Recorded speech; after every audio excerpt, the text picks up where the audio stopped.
अगर आप भी चाहते हैं तो कबीर स्थान और आप ही के निर्गुण भजन सबसे पहले आप तक पहुंचे तो हमारे चैनल को सब्सक्राइब जरूर करें और साथ में बेल आइकॉन को दबाना ना भूलें। साथ ही वीडियो पसंद आए तो हमारे वीडियो को लाइक जरूर करें।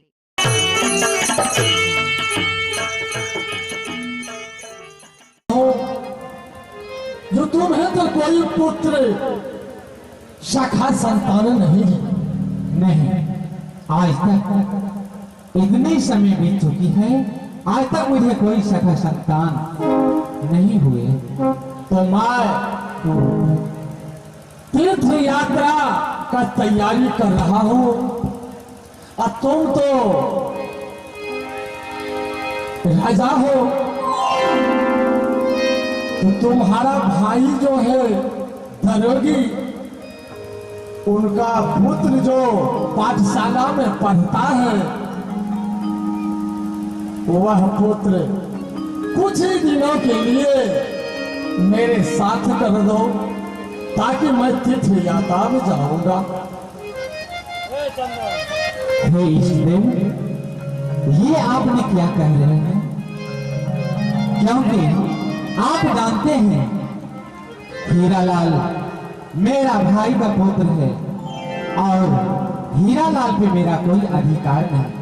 अगर मेरा कोई पुत्र होता, कोई संतान अगर होते, अवश्य आपके साथ में अवश्य दे देता आपको, लेकिन हीरालाल तो मेरा भाई का पुत्र है, इसीलिए इस पे मेरा कोई अधिकार नहीं। इष्टदेव, क्या जब तुम दोनों भाई की ऐसी प्रेमता, तुम बड़े भाई होकर के अजरगम की राजा और तुम्हारा भाई तुम्हारा अधीनस्थ, क्या कुछ दिनों के लिए हीरालाल को मेरे साथ नहीं दे सकता? नहीं इष्टदेव, ऐसा नहीं हो सकता। फिर भी अगर आप इतना हट कर रहे हैं तो मैं अपने छोटे भाई को, दरोगी को बुला करके मैं उससे पूछ लेता हूँ। अगर उनका विचार हो, तो अगर वह दे दे आपको पुत्र, तो आप ले जा सकते हैं। जी राजपाल जी महाराज, दरोगी से कहो जो मैं उसे राज दरबार में बुला रहा हूँ। ठीक है, जाओ, मेरा आदेश है।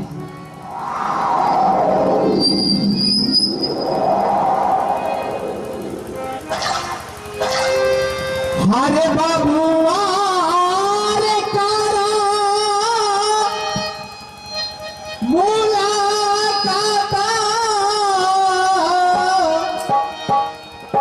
आया जमा सहारिया रे नाम बाबुआ रे कारा मुलाकात आया जमा सहारिया रे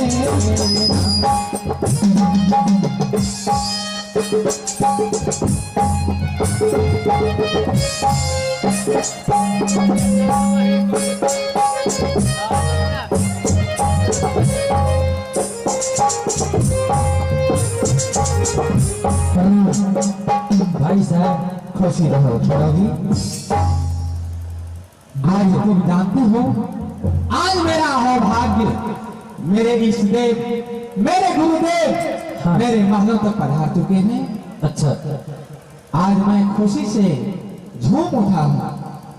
परंतु बात ऐसा है भाई, क्या बात है? मेरे इष्टदेव का कहना है, हाँ, नरसिंह देव, आपका भाई का पुत्र हीरालाल है, वह मुझे कुछ दिनों के लिए हाँ, मुझे दे, और इसलिए जो मैं तीर्थ यात्रा को जाऊंगा, काशी प्रयाग जाऊंगा, और मैं चाहता हूँ कुछ दिनों के लिए तुम अपना पुत्र मेरे इष्टदेव के साथ कर दे। क्या आपको गुरुदेव को कहना है कि मेरा पुत्र हीरालाल है, तुम मेरे साथ लगा दो? हाँ हाँ, लेकिन नहीं, ऐसा नहीं होगा। क्या ऐसा नहीं होगा? मैं अपना पुत्र को नहीं दे सकता। दरोगी, हाँ, तुम जानते हो तो तुम क्या कह रहे हो? मैं जानता हूँ भैया, क्योंकि पुत्र पर केवल पिता को अधिकार होता है, माता और पिता को। दूसरा इसमें कोई दखल नहीं दे सकते। दरोगी, हाँ, देखो आज मैंने अपने मुख से इस देव को वचन दे चुका हूं, जो आप मेरे भाई से पुत्र मांग लीजिए, अगर दे दे तो अति सुंदर, लेकिन तुम इस बातों को मना कर रहे हो, यह उचित नहीं होगा। इस बात को भैया मैं इनकार करता हूँ बार बार कि मेरे पुत्र से जो भी आवश्यकता है तो आप स्वयं करवा सकते हैं, लेकिन मैं आपको गुरुदेव के ऊपर नहीं सौंप सकता अपना पुत्र। मैं आपको बार बार कह रहा हूँ कि मेरा पुत्र आपको गुरुदेव के साथ नहीं जाएंगे। ठीक है, हे इसदेव, हाँ हाँ बोलो, यही मेरा छोटा भाई दरोगी है, और आप हीरालाल को मेरे भाई से आप मांग लीजिए, इसी में मेरी भी और आपकी भी भलाई है। नरसिंह, मैंने सब बात सुन चुका हूं। क्या दरोगी, हाँ, तुम अपने बालक हीरालाल को कुछ ही दिनों के लिए तीर्थ यात्रा में मेरे साथ कर दो। नहीं, ये नहीं हो सकता है। मेरा पुत्र नादान है, उसका समय है पाठशाला में पढ़ाई करना, गुरु से शिक्षा लेना, ताकि किसी ढोंगी साधुओं को साथ जाकर और मंदिर शिवालय में तीर्थ यात्रा करे। वो बच्चा है तीर्थ यात्रा करने वाला, इसीलिए मैंने भाई साहब को मना किया हो कि आपके गुरुदेव को साथ नहीं जाएंगे मेरा पुत्र। तुमने मुझे ढोंगी साधु बोला? मैं आपको कह रहा हूँ ना कि आप चुपचाप यहाँ से चले जाइए, समझ गए? नहीं जाऊं तो?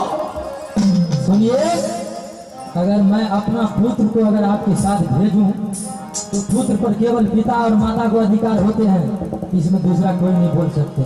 मेरा मर्जी है कि मैं अपना पुत्र हीरालाल को आपको साथ भेजूं और नहीं भेजूं, समझ गए? ठीक है, ठीक है, मत भेजो। क्या होगा? मत भेजो, क्या होगा? मत भेजो, नहीं भेजना क्या होगा? मत भेजो।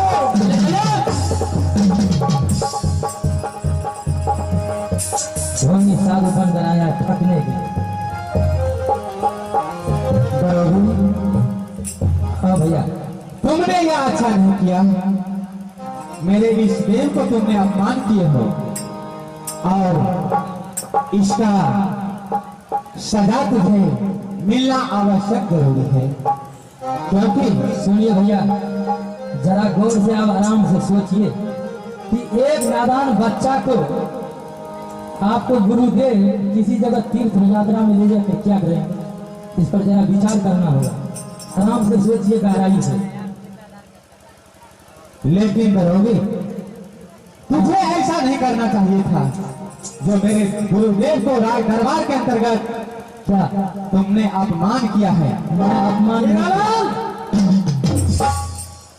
मैंने तुम्हारे अरे, दरवाजे से खाली हाथ जा रहा हूं और अपना अपमानित करके तुमने भेज रहा है। ठीक है, तुम राजा हो। ढोंगी साधु, मैं कहता हूँ ना कि आप सीधे राज दरबार से चले जाइए। राज दरबार से जाओ, फिर मैं अपने शिष्य के यहाँ हूँ, मैं अपने भक्त के यहाँ नरसिंह के यहाँ हूँ, देखिए, तुम्हारे यहाँ नहीं। इस वक्त अगर इस दरबार को आप खाली नहीं कर सकते हैं तो मेरा अगर शरीर से अग्नि ज्वाला उत्पन्न हुआ तो मैं धक्का मारकर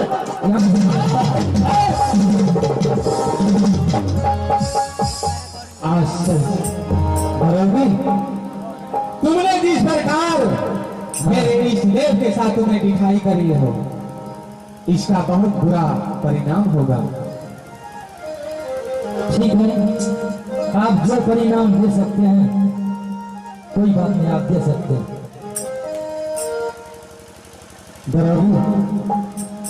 हाँ भैया, तुझे ऐसा नहीं करना था, क्योंकि इस देव का अपमान करना बहुत बड़ा गुनाह है। इसलिए मैंने तुझे कितना भी समझाया बुझाया पर मेरा एक भी नहीं माने। ठीक है, मैं तुझे इसका सजा अवश्य दूंगा और इसी वक्त दूंगा। क्या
आज तुझे इस राज से देकर